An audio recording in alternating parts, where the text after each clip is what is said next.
প্রশান্ত আর মৌমিতার একে অপরের গায়ে গা লাগিয়ে তোলা ছবিগুলো ভাবলেশহীন মুখে দেখছে রুমঝুম। বয়ফ্রেন্ডকে তো অন্ধের মতো বিশ্বাস করিস, এবার এগুলো দেখ, দেখে কিছু বোঝ।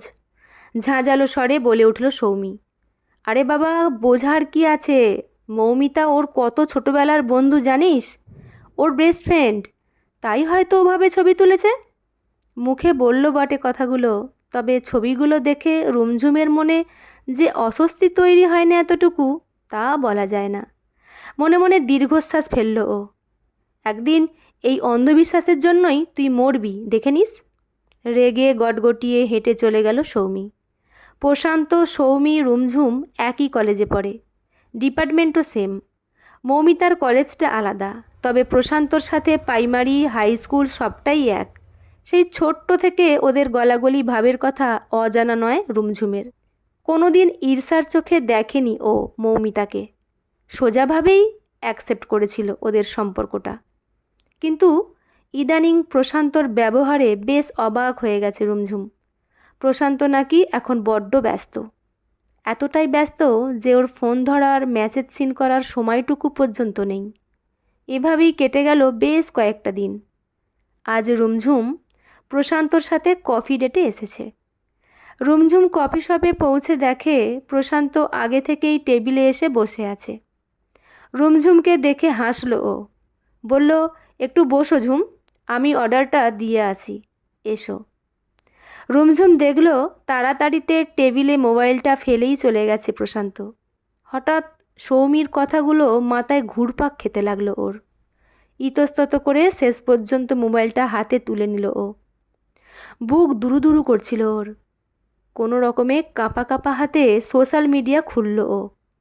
আর খুলে সেই মেসেজ আর ছবিগুলোই দেখল, যেগুলো দুঃস্বপ্নেও দেখতে চায়নি ও। পায়ের তলা থেকে যেন মাটি সরে গেল ওর। সৌমি একটা কথাও মিথ্যে বলেনি সেদিন। আর নিজেকে সামলাতে পারল না ও। চোখে জল এলো ওর। কোনো রকমে দাঁতে দাঁত চেপে মোবাইলটা টেবিলে রেখে ও তাড়াতাড়ি বেরিয়ে গেল। ক্যাবে উঠে প্রশান্তকে সব সোশ্যাল মিডিয়া থেকে ব্লক করল রুমঝুম। সেই ঘটনার পর ডিপ্রেশনের ঘূর্ণিতে তলিয়ে যাচ্ছিল রুমঝুম। এতদিনের সম্পর্কটার পরিণতি যে এরকম হবে স্বপ্নেও ভাবেনি ও। কতদিন যে না খেয়ে না ঘুমিয়ে কেটেছে সেই হিসেব কেউ রাখেনি। মাঝে মধ্যেই নানা রকম খারাপ ইচ্ছেও জেগে উঠত ওর মনে। মা বাবা বরাবরই ওর অভিভাবক কম, বন্ধু বেশি। মা বাবার কাছে সবটাই শেয়ার করেছে ও।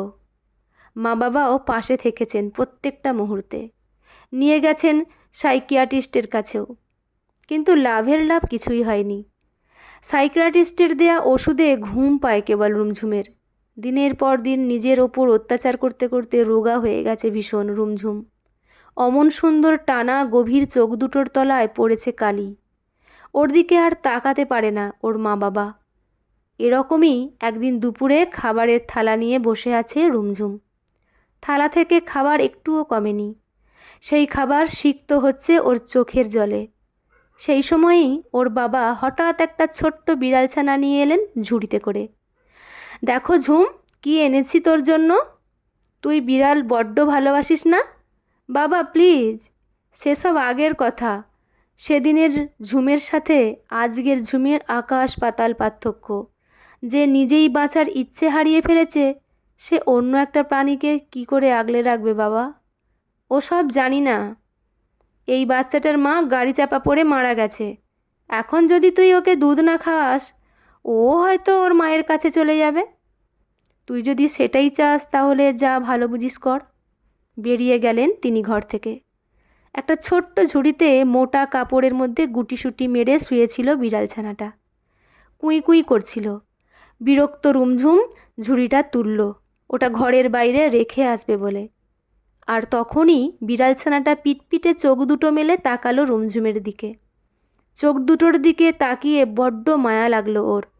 তাড়াতাড়ি বাচ্চাটাকে বুকে তুলে নিল ও। আশ্চর্য, ওর বুকের উঠে বাচ্চাটার কান্না একেবারে থেমে গেল। বাচ্চাটাকে আবার ঝুড়িতে কাপড়ের ওপর শুইয়ে দিয়ে ও তাড়াতাড়ি রান্নাঘরে গেল। ওকে এই সময় রান্নাঘরে ঢুকতে দেখে যেমন অবাক হলেন তেমনই খুশিও হলেন রুমঝুমের মা। রান্নাটা ওর হবি ছিল এক সময়, তবে সম্পর্কটা শেষ হয়ে যাওয়ার পর ও রান্নাঘরের দিক মারায় না। কী রে ঝুম, তুই এই সময় কিছু চাই? না মা, দুধ গরম করব। সে কি, তুই এই অসময়ে দুধ খাবি নাকি? না মা, বাচ্চাটার খুব খিদে পেয়েছে, ওকে খাওয়াবো। পেট ভরে ইষ্ণদুষ্ণ দুধ খেয়ে ছানাটা রুমঝুমের কোলে ঘুমিয়ে পড়েছিল। হয়তো হারানো মাকে খুঁজে পেয়েছিল রুমঝুমের মাঝে। রুমঝুম মুগ্ধ হয়ে তাকিয়েছিল মায়াবী কচি মুখখানার দিকে। বিড়বিড় করল, তোর নাম রাখলাম মণি, আজ থেকে আমি তোর মা। আস্তে আস্তে কেটে গেল অনেকগুলো দিন। মণি আজ অনেকটা বড় হয়েছে, ওর বয়স 3 বছর। রুমঝুমের কোল ছাড়া ঘুমই হয় না ওর। আজ আর রুমঝুমের মনে কোনো দুঃখ কষ্ট কিচ্ছু নেই। যাবতীয় কষ্ট মুছিয়ে দিয়েছে একরত্তি নরম তুলতুলে প্রাণীটা। আজ রুমঝুম চাকরি করে, বাড়ি থেকে সম্বন্ধ দেখা চলছে। রুমঝুমের একটাই শর্ত, বিয়ের পর নিজের প্রথম সন্তান মণিকে সাথে নিয়ে যাবে। মণিকে যারা আপন করে নিতে অপারগ হয় তাদের সাথে রুমঝুমের কথাও শেষ হয়ে যায় সেখানেই। গল্পটি এখানেই সমাপ্ত। গল্পটি কেমন লাগলো জানাতে ভুলবেন না। লেখা সুচন্দ্রা চক্রবর্তী, পাঠে আমি রিমি। দেখা হচ্ছে পরের ভিডিওতে।